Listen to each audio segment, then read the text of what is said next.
to look at critically the 5 southeast states now in terms of resources. I mean, there are more oil wells outside the southeast than within the southeast. So what exactly is the federal government interested in the southeast that they can't let them go? You are talking. Now, remember, it is out of what? Fear, paranoid. You know, if you allow the southeast to go, the likelihood is that other regions will want to go too. That is the first thing that they are afraid of. They forgot that the Igbo man, his own lifestyle, his own makeup, his own worldview is different. As an egalitarian society and all that, all this thing about having one man up there who will tell the whole people what to do is not common with us, even though we have business and all that. That is why they have been able to come out of the civil war to be where they are today. Are you getting it? So if you allow such a person who are very diligent at work, who are everything you can think of in terms of what? Resource management, in terms of diligence, in terms of creativity, who will not do it for Nigeria? That's their fear. I would like for you to look at also what happened between Sudan and South Sudan. You know, there was conflict there for over 40 years, in and out of war between the North and the South. More like what is happening here. Our own, for 3 years, we had a civil war. But in Sudan, the war has raged there for more than 45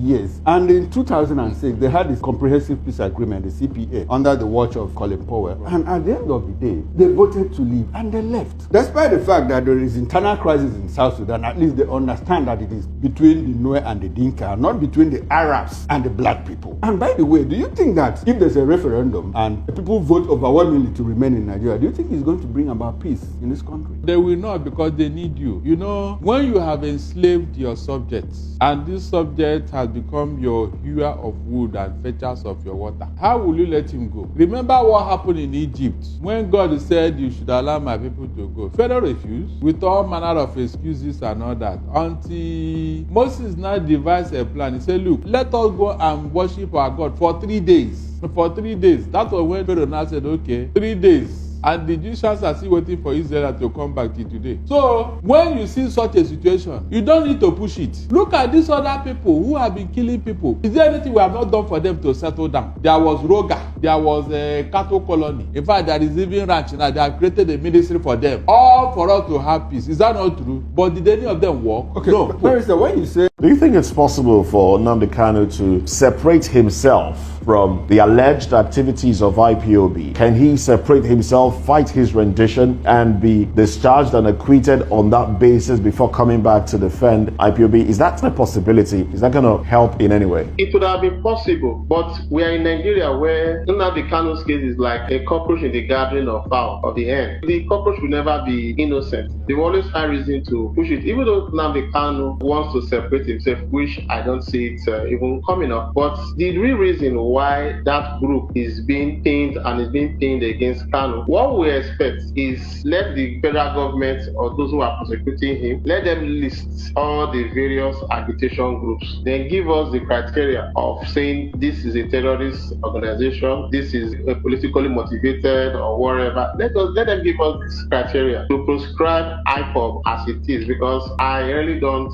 subscribe to whatever thing they are doing. It's just a way for them to go at their against what these persons are agitating for. It is not something that we must force them. At least they have their freedom of opinion, they can express themselves. Dr. Brighton of Okoko, some will say with the sit-at-home order that was being declared or that they declared in the southeast, and also the killings and the fact that some persons have come up to say that you're obstructing freedom of movement and all that for the people who are not really members of IPOB in the southeast, isn't that enough reason for them to be prescribed, given the fact that some persons have died also in the southeast? You sit at home, or let's start with that. There are different ways to protest. We can choose to wear a uniform. We can choose to go to a gathering. We can choose to say, today, we are not going out just to push our message across. Then, talking about some of those killings, I don't know any of those killings wherein they've kind of traced, but it is more of alleged that they trace to say, okay, IPOB did this, IPOB did this. It is more of alleged. So you can't actually use that. If you say, okay, nobody should step out, people are staying inside, and some that step out are attacked. You cannot definitely say it is those who ask them to sit indoor that will actually came out to attack this person. So, like Barrister Darity mentioned just now, I don't know, I may be wrong. We have these bandits and others killing people. I've not seen any write-up, any news headline from the government of the day calling them a terrorist organization.